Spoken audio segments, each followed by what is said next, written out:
ایک اور واقعہ یاد آ گیا، میہ فارقین شام کا شہر تھا اور اس کا قلعہ تھا پہاڑ پر. 1 سال صحابہ اس کا محاصرہ کر کے پڑے رہے، خالد بن ولید جیسے فتح نہیں ہو سکے. تو خالد بن ولید رضی اللہ تعالیٰ نے اعلان فرمایا کہ سارا لشکر روزے رکھو کہ اللہ اس کو ہمیں فتح کروا دے. پہلے دن روزہ رکھا گیا. خالد بن ولید افطاری کے لیے خیمے میں آئے تو افطاری کوئی نہیں تھی، تو ان کو خیال آیا غلام میرا بیمار ہوگا، انہوں نے پانی پی کے روزہ افطار کر لیا.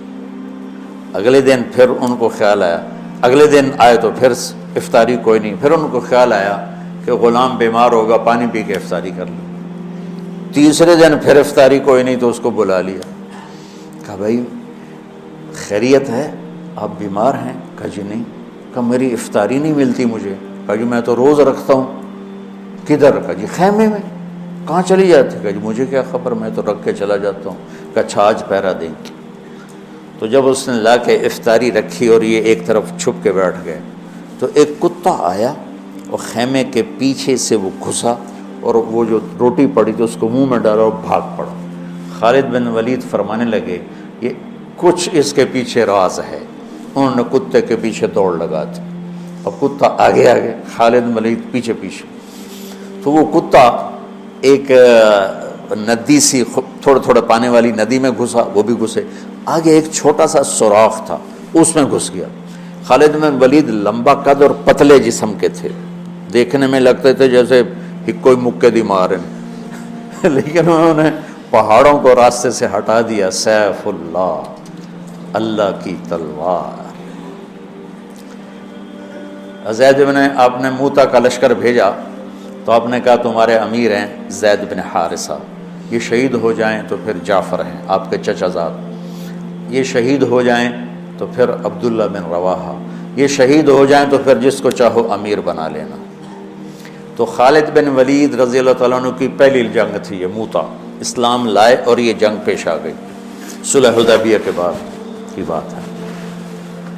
تو یہ موتا اردن میں ہے، میں وہاں 2 دفعہ گیا ہوں. زید بن حارثہ شہید ہو گئے تو جعفر تیار کیوں کہتے ہیں ان کو؟ کہ ان کو جھنڈا پکڑا تو انہوں نے ہاتھ کاٹ دیا، تو انہوں نے دوسرے ہاتھ میں لے لیا، انہیں وہ ہاتھ کاٹ دیا، تو کٹے ہاتھوں سے جھنڈے کو یوں چمٹا لیا، انہیں پیچھے سے کاٹ دیا تو جھنڈا گر گیا. تو اللہ کے نبی مسجد نبوی میں بیٹھے ہوئے تھے اور فرما رہے تھے زید آگے بڑھ رہا ہے اور قتال کر رہا ہے اور وہ قتل ہوا اور وہ گیا جنت میں. پھر آپ نے فرمایا اب جھنڈا جعفر نے اٹھایا ہے اور وہ آگے بڑھا ہے، اس کے دونوں ہاتھ کٹے اور وہ گرا اور وہ گیا جنت میں. اور اس کے دونوں ہاتھوں کے بدلے میں اللہ نے جعفر کو 2 پر دے دیے ہیں جس سے وہ جنت میں اڑتا پھرتا ہے. اس لیے ان کو کہتے ہیں جعفر تیار. یہ اللہ کے نبی کی خوشخبری تھی کہ جعفر کو اللہ نے 2 پر دیے جس سے وہ جنت میں اڑتا پھرتا ہے. پھر آپ نے کہا اب جھنڈا اٹھایا عبداللہ بن رواحہ نے، وہ آگے بڑھا، قتال کیا، قتل ہوا اور تھوڑے لمحے کے بعد فرمایا وہ گیا جنت میں. جھنڈا گر گیا، اب کوئی اٹھانے کی ہمت نہیں رکھتا. تو ثابت بن اکرم ایک انصاری صحابی ہیں، انہوں نے جھنڈا اٹھایا، کبھی جھنڈا پکڑو، ہاتھ سے نکل رہی ہے جنگ. تو لوگوں نے کہا تو ہی پکڑ لے، تو بدری آدمی. ثابت بن اکرم بدری صحابہ، کہا بھائی میرے بس کا نہیں ہے، کسی اور کو پکڑاؤ. تو افرا تفری میں کس کے منہ سے نکلا خالد کو پکڑاؤ، وہ نہیں پتہ چلا، شور شرابہ تھا. تو کسی نے کہا خالد کو پکڑاؤ، یہ کہنا تھا کہ سب نے کہا خالد کو دو. اب اللہ کے نبی خاموشی سے اوپر دیکھ رہے ہیں، ایسے سامنے سناٹا اور ادھر یہ ہو رہا ہے. تو آخر سب نے کہا خالد تو جھنڈا اٹھا. وہ کہنے لگے میں تو نیا مسلمان ہوں اور میری پہلی جنگ ہے، بابا کسی پرانے آدمی کو دو. تو سب کہیں تو ہی لے.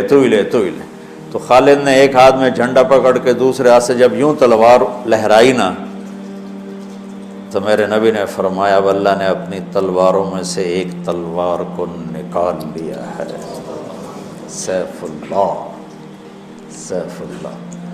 اس دن آپ کے ہاتھ سے 9 تلواریں ٹوٹیں لڑتے. پھر اللہ نے ان کے ہاتھوں فتح نصیب فرمائی۔ 3000 کے لشکر نے 1,00,000 پہ غلبہ پایا۔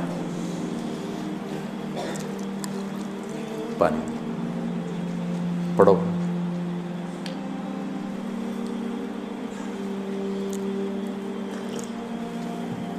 تو وہ اس سوراخ میں گھس گئے تھے، پتلے تو چلتے رہے سے رینگتے وہ سوراخ قلعے کے اندر جا کے کھلا۔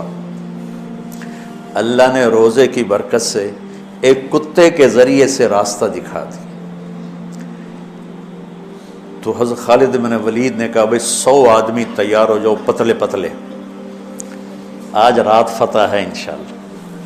تو ان کو لے کے گھسے، صرف 88 اندر جا سکے، 12 ذرا تھوڑے سے ہیوی تھے وہ نہیں گھس سکے، تو 88 آدمیوں کو لے کر وہ اس سوراخ میں سے رینگتے ہوئے قلعے میں داخل ہوئے اور جا کے حملہ کیا، اور اللہ نے دروازہ کھول دیا، اللہ نے فتح نصیب فرمائی۔ تو روزہ اور نماز دنیا اور آخرت کے کام بنانے کا وسیلہ اور ذریعہ ہے، اگر ہم اس کو یقین کے ساتھ کریں۔ جب مشکل پیش آئے اپنا ظاہری سبب بھی اختیار کرو اور نماز بھی پڑھو۔